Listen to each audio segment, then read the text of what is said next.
Hello and welcome to the Live Your Purpose, Invisible Finger, the Live Your Purpose course from Make Love Easy. So, the worst thing for a woman is to be stuck behind a parked car. What is a parked car in this context? A man who is not either reaching for or embodying his highest purpose, his highest prosperity, his highest potential, his highest possibility. You see, aim at heaven and you'll get earth thrown in. Aim at earth and you'll get neither. That was C.S. Lewis. What is heaven in this context? Well, what is the highest and best use of who you are as a being, as a man, as a person?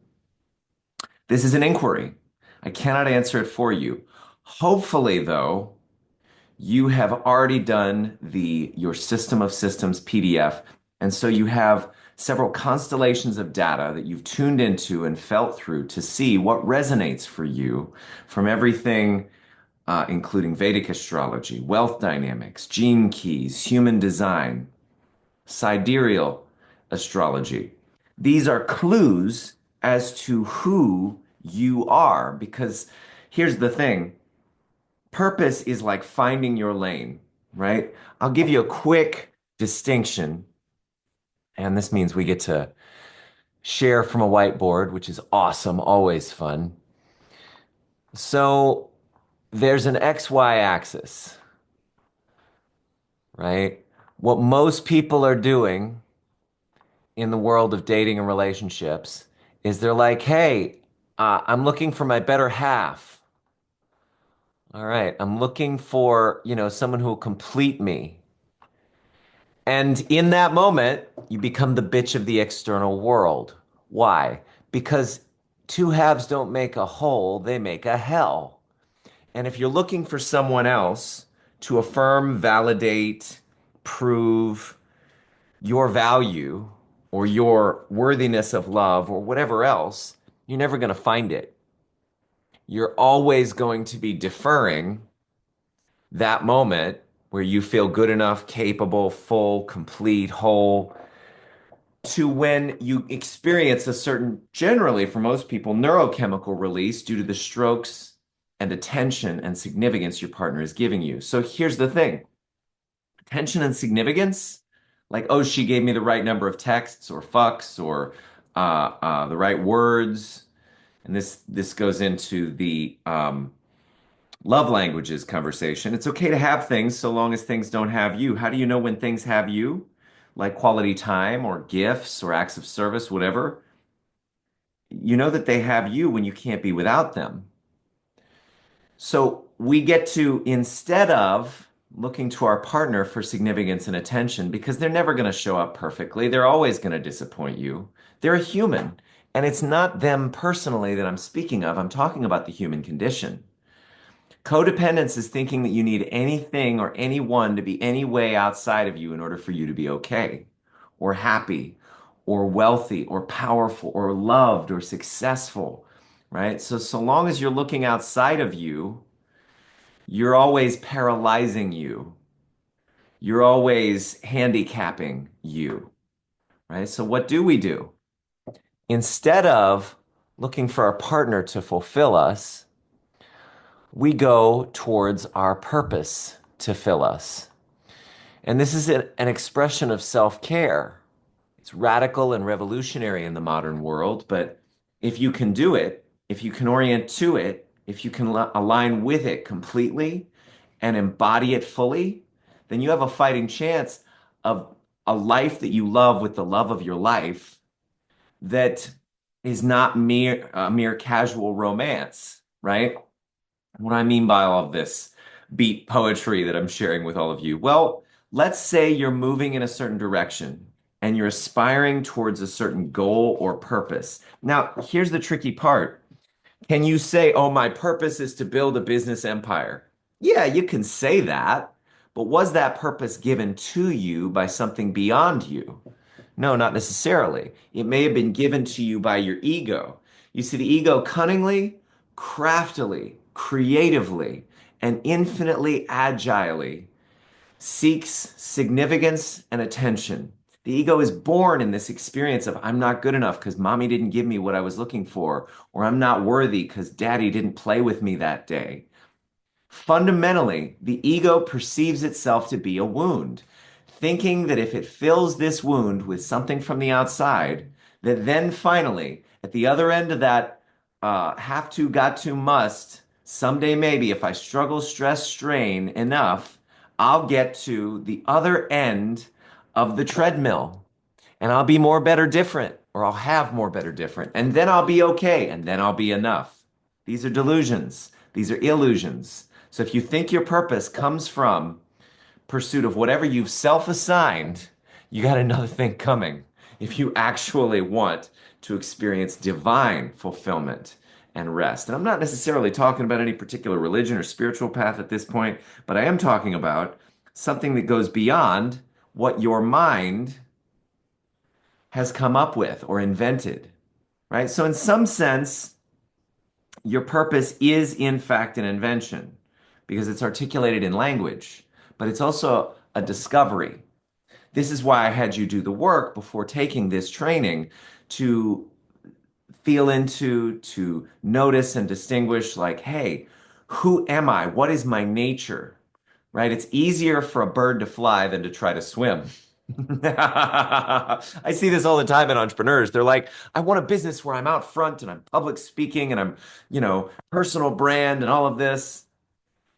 And they are a steel lord in wealth dynamics, which means their karma, their dharma, given their current neural conditioning from birth, not even, looking at soul level shit, but their current conditioning has them best suited for being of service to the world in a certain way because they can reliably deliver a certain type of value based on how the neuroplasticity of their neurological architecture has oriented them towards paying attention to and processing certain forms of data and information more elegantly and more efficiently than other people. So for me, I'm a blaze genius. I love people. I love speaking, teaching, training, shining from stages, creating content.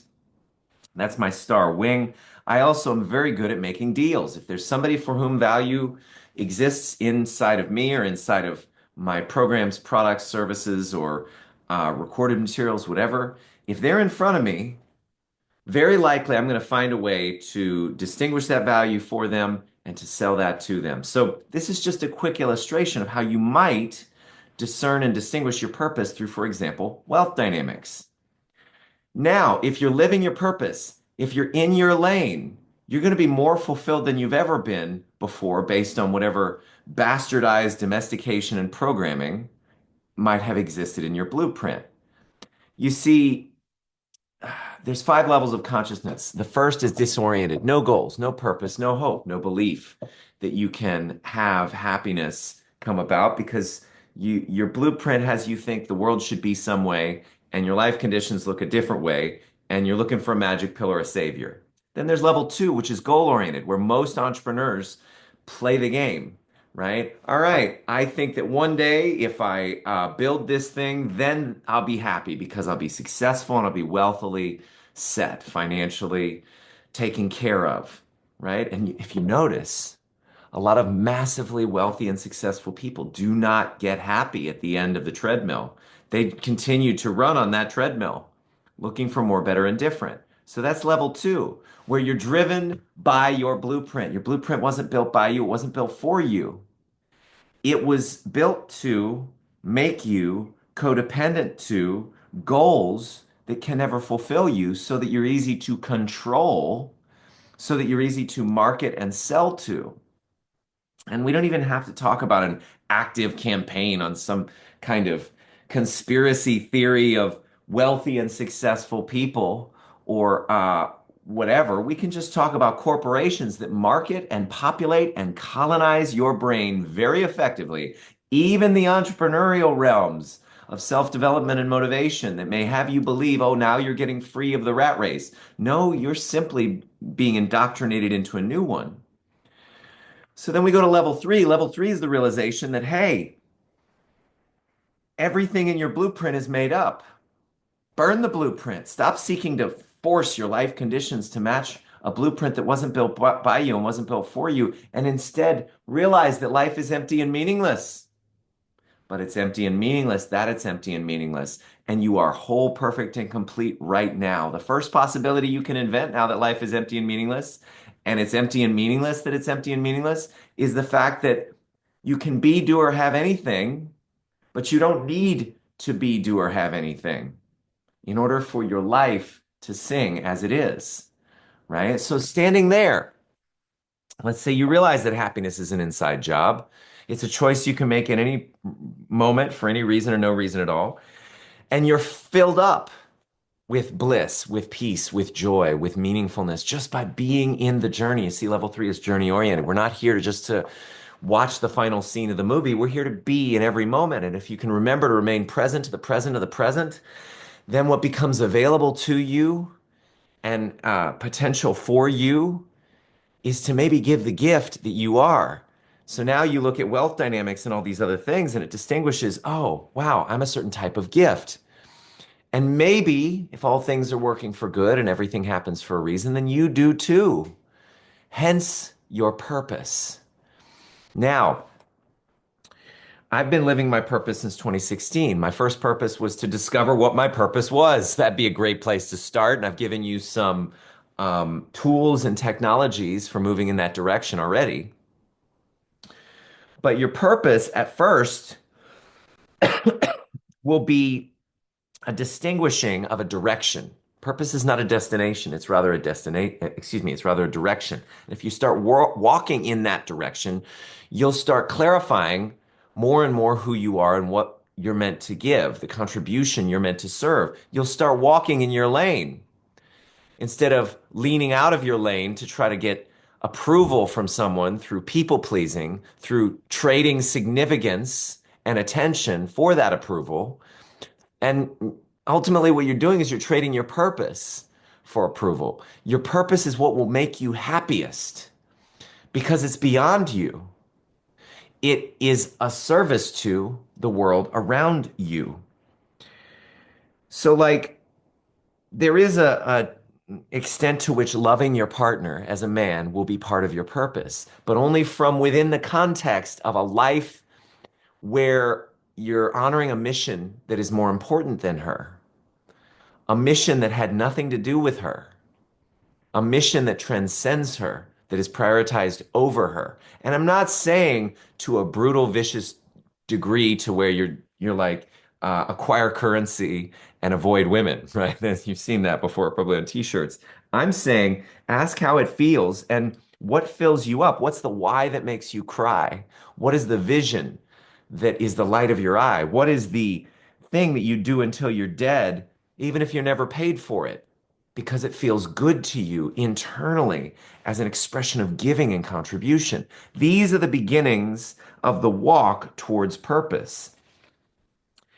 And if you have to ask what your purpose is, then you can trust that you're not doing it or doing it fully because it's something that you surrender fully to, knowing who you are. You see, level four is when you realize, all right, well, maybe I'm here to add a certain value to the world. Maybe I'm not just here to selfishly embalm myself in euphoria, jerk myself off with joy, which is what most people do in level three. They look at the world as a wishbone and as a toy. It's not. It's about more than just you.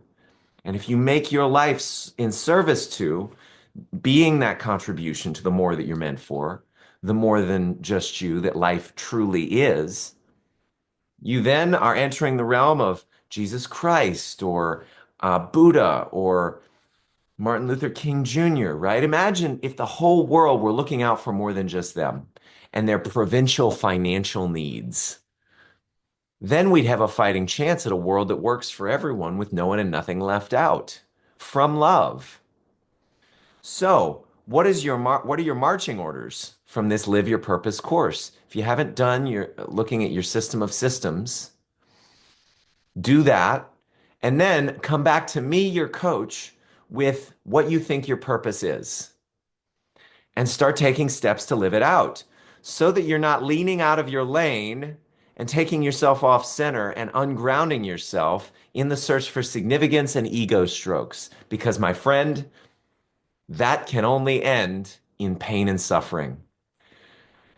And that's it for the Live Your Purpose course. Thank you so much.